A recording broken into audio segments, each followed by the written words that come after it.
Hey guys, Jacob here. So this is the second part of the how to make a puzzle from nothing series. In the last section we went over the basics of how Twisty puzzles work and how I go about designing them, and we did all the tedious work of creating the sketches for the layer shapes.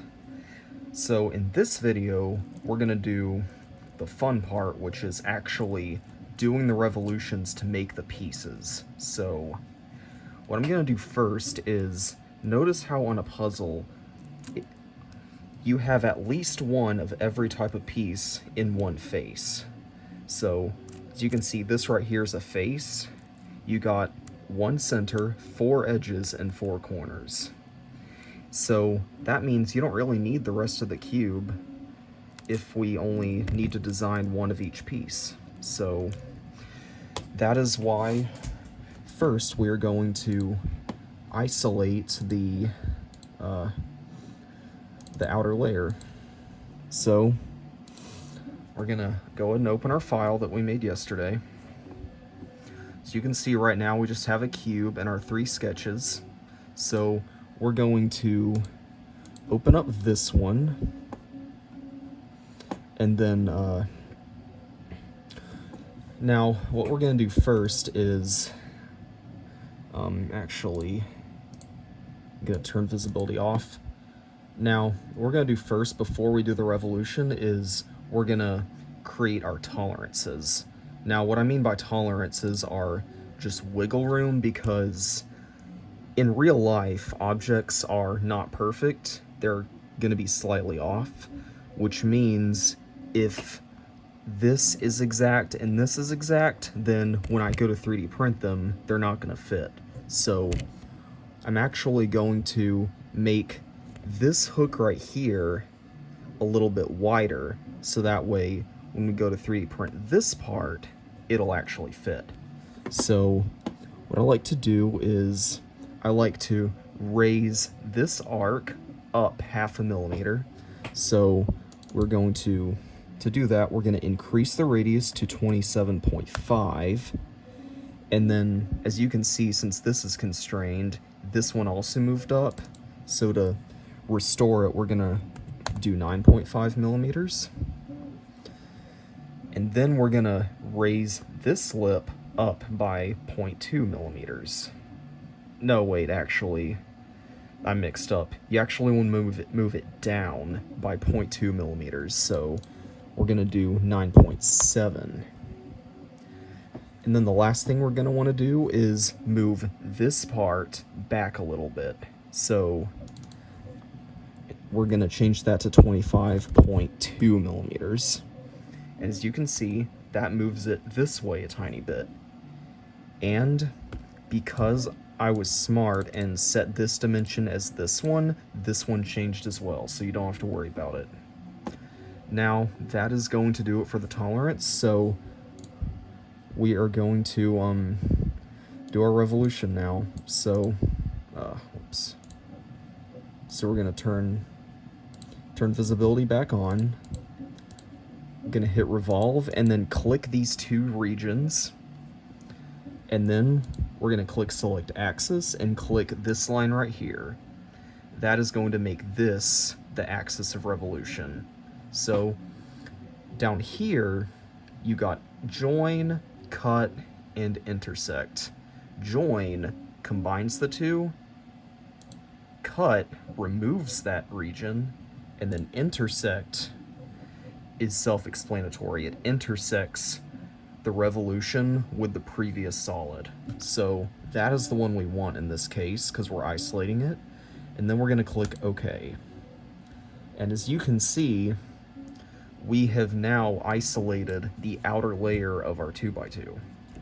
So with that out of the way, we're going to go ahead and save that.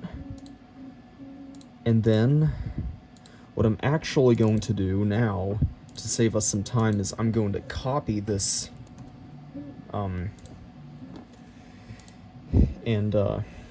so we can just save some time, because we're going to be cutting more pieces from that layer. So instead of recreating the entire layer for every piece, we can just do this. So I'm gonna name one center, corner, and edge. Now I'm actually gonna do one more because there's actually more than one type of center. You got the regular center and then the one with an edge fused to it. So I'm gonna call the regular one center 1 and then the irregular one center 2. So that's 4 types of pieces now that we're gonna be making. So now let's start designing it. So let's start with a corner. So all we have to do for the corner is intersect the outer layer 3 times. We've already done it once, so we have to do it 2 more times. We're going to turn visibility on. We're going to edit the sketch the same way we did the last one. 27.5. Once again, all I'm doing here is adding some tolerance. Alright. So now we can revolve that. And what we have now is a row of pieces. You got 2 corners and then the internal midge between them, all fused together. That's what this region is. So we're not done yet. We got to do that one more time. I'm gonna go into this one, do the same thing.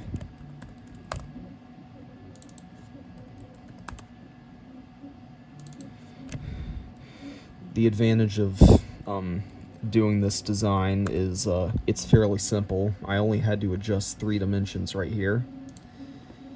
And now we're gonna revolve that, intersect, and then click OK. And this right here is our raw corner piece. And anyone who's taken a 2x2 apart can probably see how this resembles the corner piece of a 2x2, which I'm actually going to get one and compare it.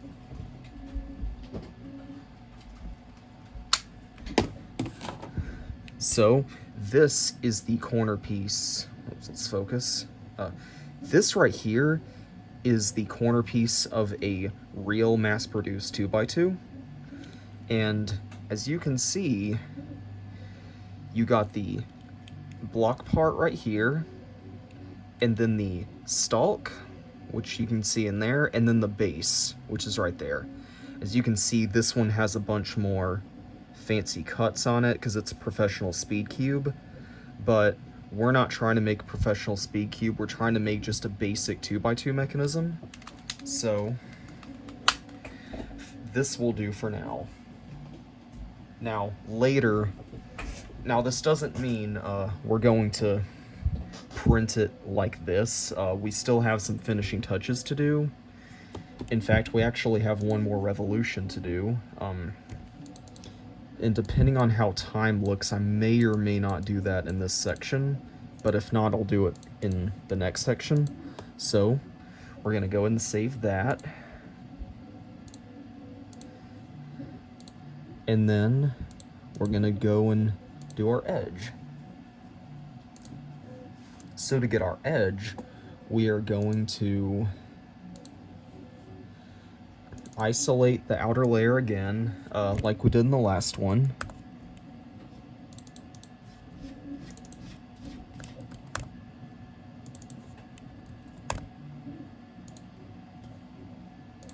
And then turn visibility on, and then revolve it.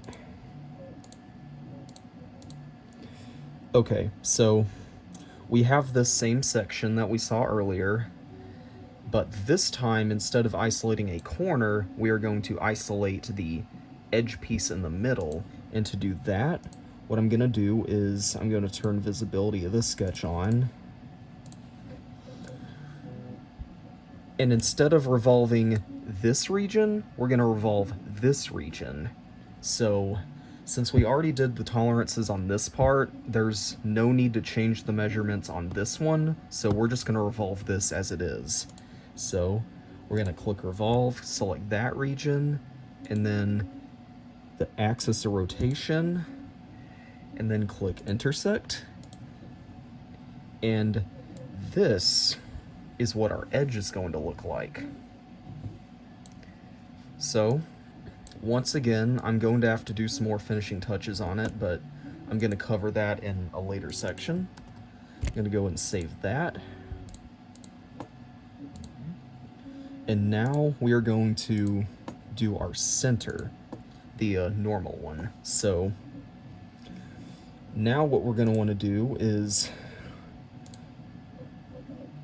leave these measurements as it is, since we already have tolerances on the outer layer, because this time, instead of isolating the outer layer, we're isolating the inner layer. So we're going to click revolve, but actually I forgot to do something.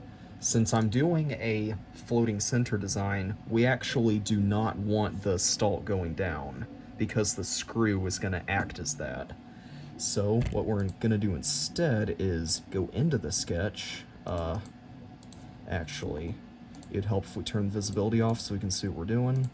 But let's edit the sketch, and all we're going to do is create one more arc going across here. That way we can revolve just this part and not the bottom of it. So now we're going to turn that back on. Click revolve, select just that region and not this one. Select axis, revolve, and there we go. So we're just going to do that one more time for the outer one, for the last one, I mean. So click edit sketch, do the same thing over here.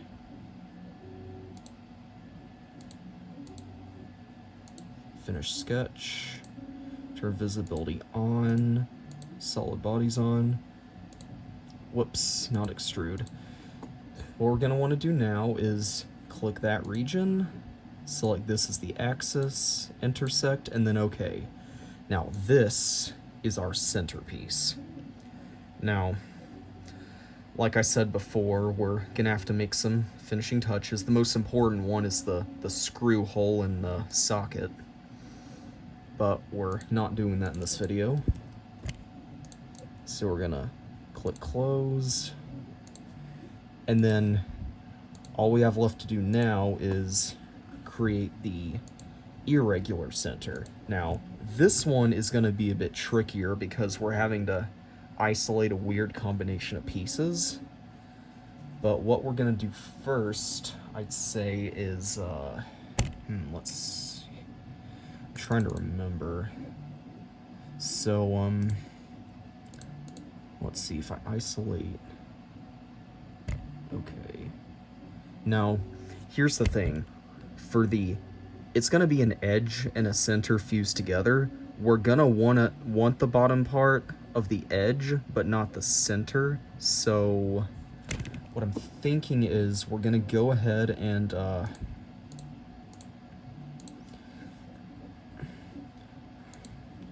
actually, wait, no.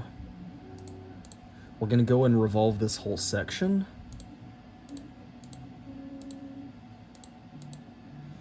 And then we're going to, let's see. Okay, what I think I'm gonna do is,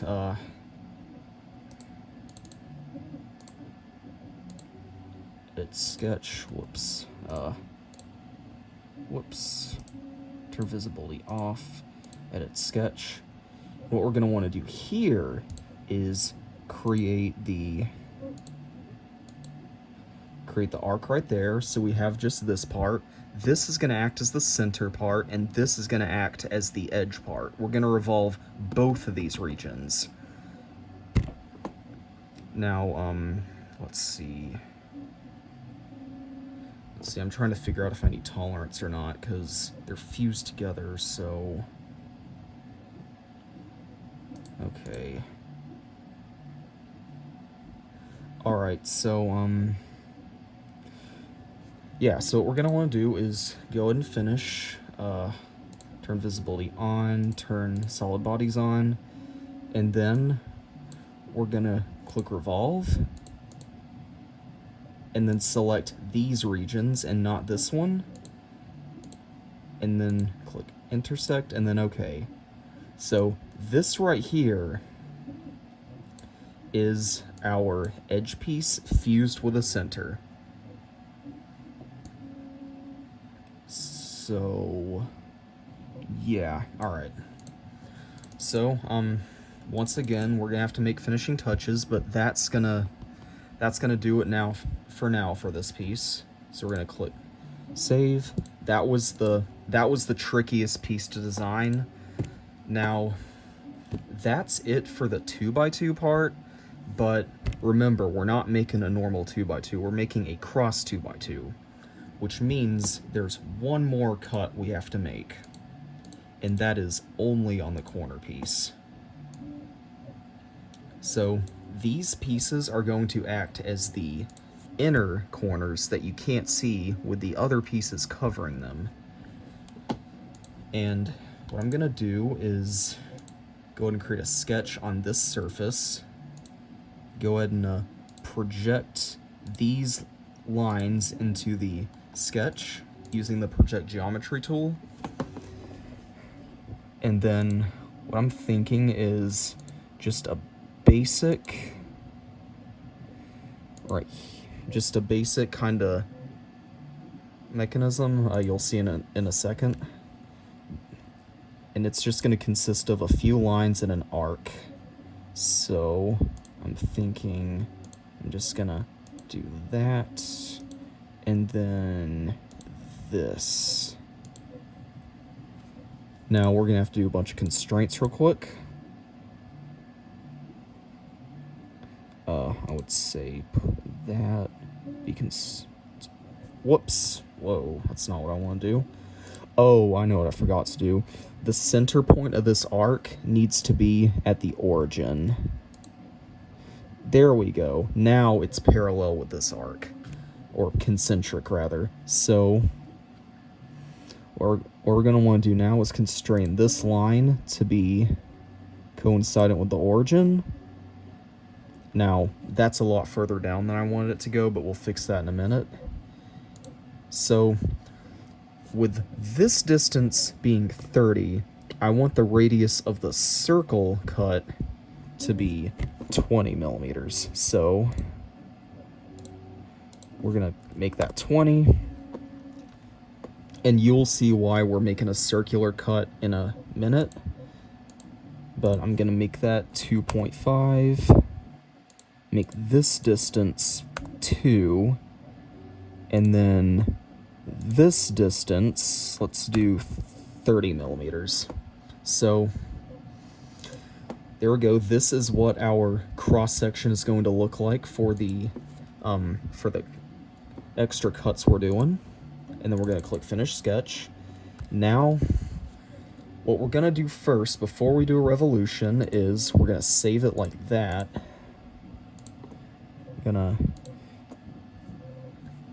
We're gonna copy and paste it, because one of them is going to act as the outer corner and the other one is going to act as the inner corner, and I'm going to name them as such.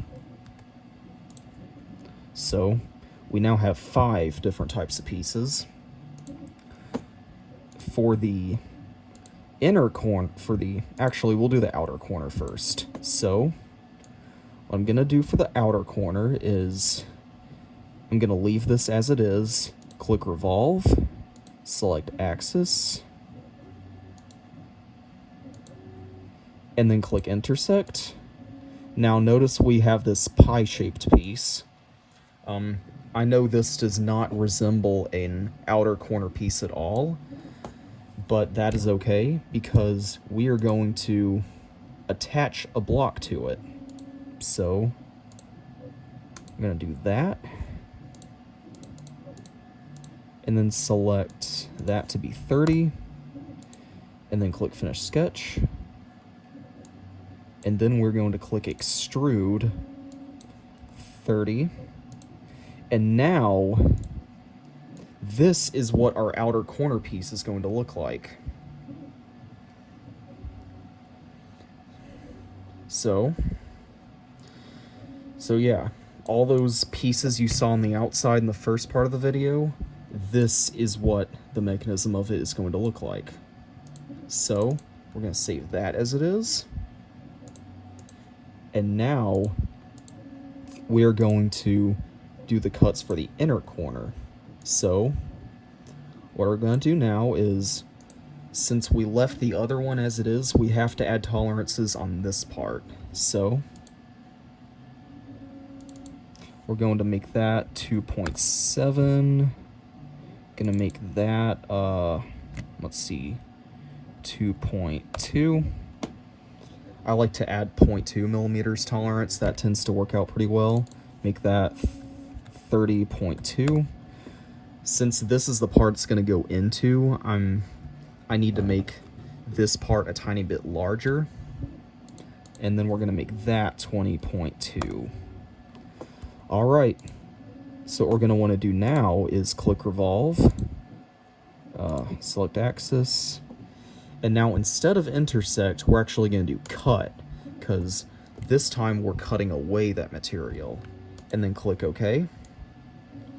And now we have that on this side, but we also need that on these two sides. Now, doing all that work 3 times is going to be very time consuming, but there's a way to save time. What we're going to want to do is click and make an axis going through the corner like that, and then click circular pattern. And what we're going to want to do is, for features, we're going to click that revolution we just did, and then for rotation axis, the axis we just made, and then type 3. And then what that does is it copies that revolution all around the corner. So now we have it on all 3 sides, which is what we want. So that is going to be it for doing the cuts to make the pieces. And then in the next section, I will go over the finishing touches you need to do to the pieces. So that is going to conclude today's section. Thanks for watching, and I will see you in the next video.